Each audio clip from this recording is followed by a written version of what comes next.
Hi, my name's Jeanne Tung, and I'm one of the pediatric gastroenterologists here at the Mayo Clinic.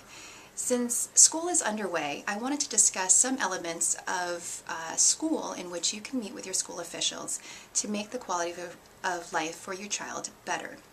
I'll start first with talking about the 504 plan and what elements should be written into the 504 plan, and then we'll discuss other specific issues related to bathroom, nutrition, and hydration. Let's start first with the 504 plan. So, under the American Disabilities Act, inflammatory bowel disease qualifies as a disability. With that, in the 504 section of the American Disabilities Act, you can create a plan with your school officials that allows for special accommodations to make sure that your child can succeed the best way that he can. These can include elements of school hours. This can include physical education, special accommodations for testing, and most importantly, bathroom privileges. So let's go through a couple more elements with the 504 plan. First, you need to figure out which school officials need to participate in your 504 plan. Many times you will want to work with school officials such as your school principal, nurses, specific teachers, and you may even want to include your school coach. Second, within the elements, let's talk about school hours. Now, as you can imagine, many times with flares, children really don't feel well in the morning. And so it may be nice to try and work with your school officials to see if there's a way to rearrange the school schedule so that he or she can come up and show up at school maybe an hour or two later, or have easier classes in that first hour or two that they can make up later, and it wouldn't be so hard on them. The other thing to consider is if your child has been recently hospitalized or has gone through a really long flare and is just simply deconditioned and very tired, or anemic and very tired, what we may need to do is write a partial school plan so they only attend for a few hours a day for a few weeks, then we graduate up to half a day, and then we eventually graduate to the full day. So that's something that can be written into a school plan, and that we as doctors can help you write those letters. Another important element after modifying the schedule is allowing for testing privileges. So in case your child needs to run to the bathroom during a test, you should ask for a special stop time for testing. That means that the time that they take to go to the bathroom, use the bathroom, and come back doesn't count against them for testing. Other things you may want to consider that we can write as gastroenterologists into the note is that on occasion, if your child is feeling very poorly, has to miss school, or even has to come to our office or the hospital, we certainly can make sure that they didn't get penalized for not being able to take their tests at that time. Or maybe they need a little extra 20 or 30 minutes to finish the test, and that should be okay. Most times the schools don't have issues with this. The other really important testing situation would obviously be standardized testing such as the ACT or SATs, and those are letters that we may need to write to help at a national level to make sure that they have the stop time written into their bathroom plans. The other element that we should talk about is physical education. Certainly if your child's been going through a flare, or has been very anemic, or is very deconditioned, they may not be able to attend gym in the same way or participate fully.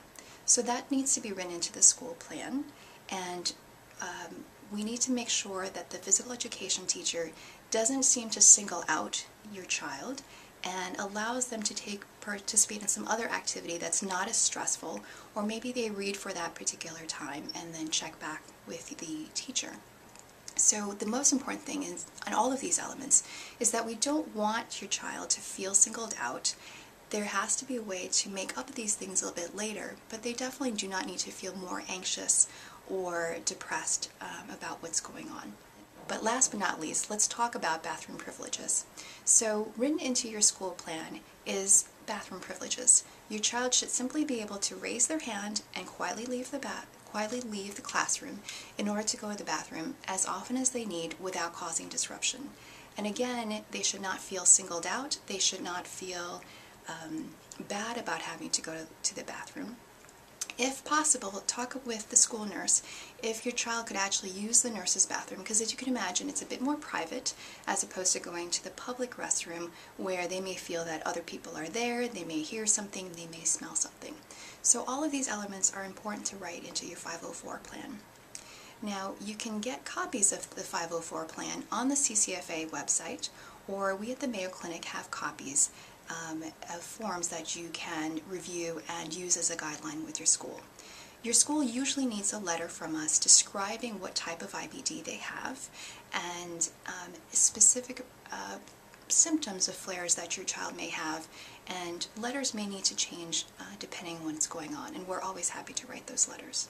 Going a little bit further into bathroom tips, let's talk about 3 tips that have been passed along by nurses to me.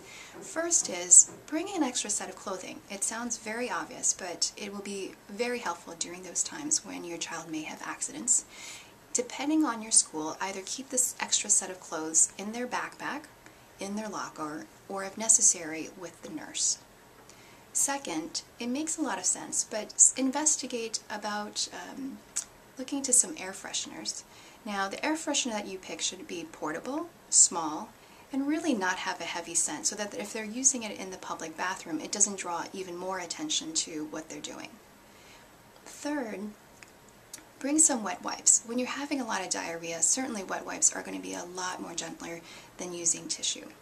So the last thing I want to discuss is proper nutrition and hydration.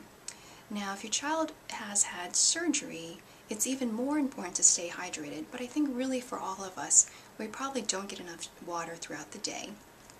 If your child's been dehydrated or has had surgery or has had a lot of vomiting and diarrhea, make sure they're allowed to carry some water throughout the day, or if necessary, even what we call an electrolyte solution. Those are your Gatorades or Propels that they can sip throughout the day and make sure they're not dehydrated.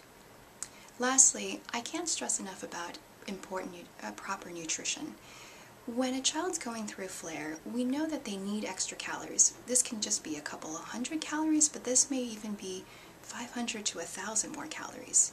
It's really hard to eat all of that in one sitting, so try and allow them to bring some snacks that are nutritious but pretty high calories.